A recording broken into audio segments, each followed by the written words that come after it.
आज के इस युग में भी हम लोग जो यज्ञ कर रहे हैं उसमें कुछ विरोधी तत्व हमारे इस यज्ञ को पूरा नहीं होने देना चाहते हैं। लेकिन दुनिया जानती है, विश्वामित्र जी का यज्ञ जब रोका गया, ताड़का आदि उसमें अस्थियां डालते थे, यज्ञ पूरा न हो। विश्वामित्र जी उसमें इतनी शक्ति थी कि वो चाहते तो क्रोध करके उन असुरों को श्राप देकर नष्ट कर सकते थे, परंतु विश्वामित्र जी ने ऐसा कुछ नहीं किया।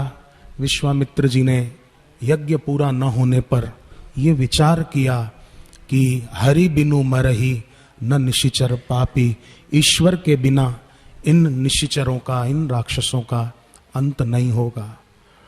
तो गुरुदेव ने भी हम सबको यही सीख दी है कि कोई भी अनुशासन न तोड़े, कोई आवेश में ना आए, परंतु हरि बिनु मरहि न निशिचर पापी, हरि के नाम का जप गुरुदेव हम सबको बार बार कहते आए हैं। स्वाभाविक है, समय बहुत हो रहा है, क्योंकि बहुत दिनों से साधकों के मन में एक दुख है, एक वेदना है, एक व्यथा है कि कब हमारे गुरुदेव बाहर आएंगे। ये सबके मन में है, किसके मन में नहीं है। देश विदेश में बसे हुए साधकों के मन में बड़ी पीड़ा है इस बात को लेकर। पिछले कुछ दिनों में भी मैं कई जगह गया, मुझे कई साधक मिले और कहते थे कि आप आश्रमों में इधर उधर सत्संग कार्यक्रम दीजिए और इस निमित्त कुछ साधकों का उत्साह बनेगा। मैंने उनको यही कहा कि मैं इन दिनों कुछ मंच पर बैठकर बोलने के उसमें नहीं हूँ, मेरी ऐसी मानसिकता नहीं है।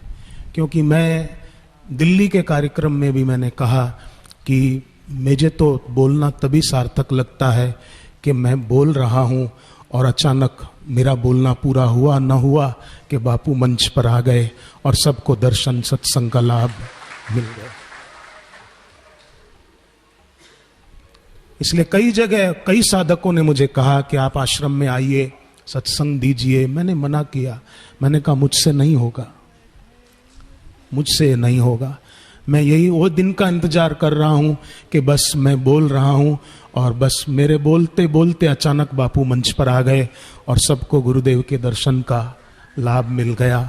वो दिन का हम सब साधकों को बेसब्री से इंतजार है और भगवान हमारी प्रार्थनाओं को जरूर स्वीकार करेंगे, ऐसा मुझे भरोसा है।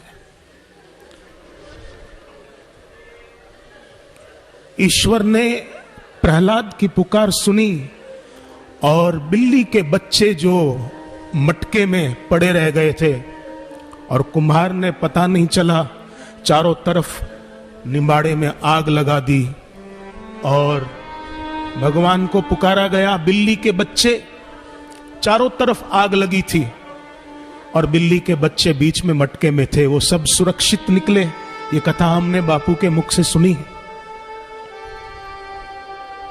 तो आज निंदकों ने, अफवाहें उड़ाने वालों ने, गलत बातें करने वालों ने कितनी गलत बातें की, कितनी गलत अफवाहें उड़ाई। ये भी एक प्रकार की आग है इनकी, और इनकी आग में मैंने देखा है कि साधकों की श्रद्धा सुरक्षित है। वो उनकी आग में जली नहीं है, वो उनकी आग में नष्ट नहीं हुई है और होगी भी नहीं, क्योंकि बापू के प्यारे साधकों की श्रद्धा कोई पगड़ी की तरह नहीं है कि उतार दी। हमारे बापू के साधकों की श्रद्धा चमड़ी की तरह है, जो कभी भी शरीर पर से चमड़ी हटती नहीं है। उसी प्रकार साधकों की श्रद्धा दिल से कभी हटती नहीं है। इसलिए कोई भी साधक भाई बहने, मेरी प्रार्थना है, निराश मत होना, हिम्मत मत हारना और अपने हृदय से कभी अपने गुरुदेव के प्रति प्रेम को, श्रद्धा को, वो तो कम होती ही नहीं है, पर हमारी ऐसी श्रद्धा हो, भक्ति हो कि हमारे संपर्क में जो आए उसकी भी श्रद्धा बढ़ जाए। जैसे गरुड़ को अश्रद्धा हो गई थी कागभूषुंडी जी के पास गए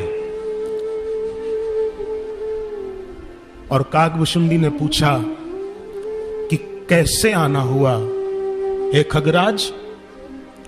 तब गरुड़ ने क्या उत्तर दिया है?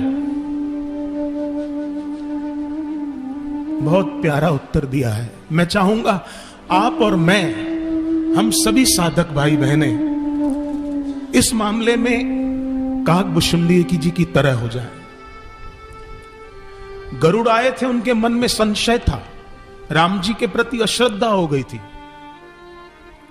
तब कागभूषुंडी जी के पास आते ही क्या हुआ? लिखा है, देखी परम पावन तव आश्रम, गए मोर संशय नाना भरम। आपका ये पावन स्थान देखकर, आपको देखकर मेरी सारी अश्रद्धा चली गई। मेरे मन में जो राम जी के प्रति संशय आ गया था, वो मेरा संशय चला गया है। अब मेरे दिल में राम जी के प्रति कोई संशय नहीं है। दिल्ली में कार्यक्रम था, मुझसे एक टीवी चैनल वाले ने पूछा कि बापूजी पर इतने सारे आरोप लगे, उसके बारे में आपका क्या कहना है? मैंने कहा, साहब एक ही बात कहूंगा कि क्या सूर्य में कभी अंधेरा हो सकता है? शीतलता बरसाने वाले चंद्रमा में कभी तपन हो सकती है? बस इतना ही कहूं। वो हम सभी साधक भाई बहनें निराश न हो, एक मेरी प्रार्थना है।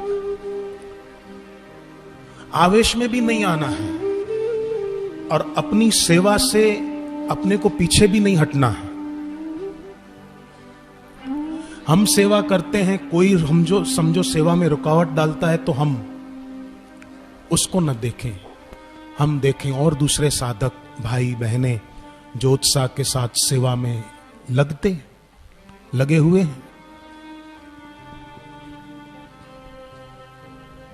उनको देखें, उत्साह में कमी ना आने दें।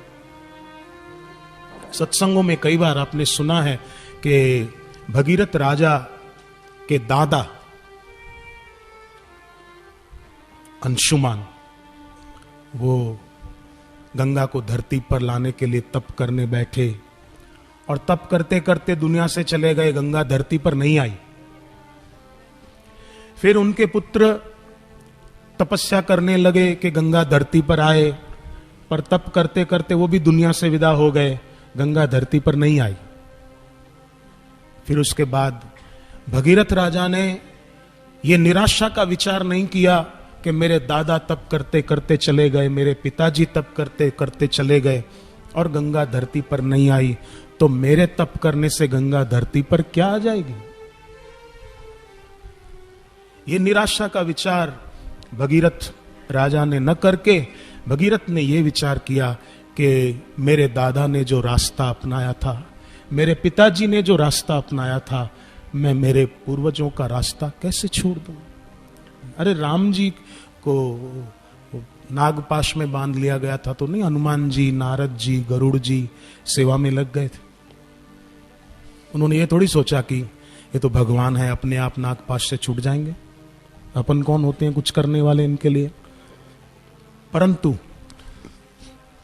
हनुमान जी और नारद जी ये सब लग गए थे अपनी अपनी सेवा। अपनी सही बातें लोगों तक कैसे पहुंचा सकते हैं और गंदगी फैलाने वालों को ऐसा कुछ देखने को मिले कि परिणाम साधकों के द्वारा सुप्रचार का शुभ परिणाम देखने को मिले, ऐसा हम सब कर सकते हैं। 5 पांडव थे पर भगवान कृष्ण का आशीर्वाद उनके साथ था, पांडवों की भक्ति उनके साथ थी। तो यहाँ तो धर्म की राह पर चलने वाले, धर्म में जीवन जीने वाले कितने ही साधक भाई बहनें हैं, उनके द्वारा क्या नहीं हो सकता। ईश्वर देख रहे हैं कि ये साधक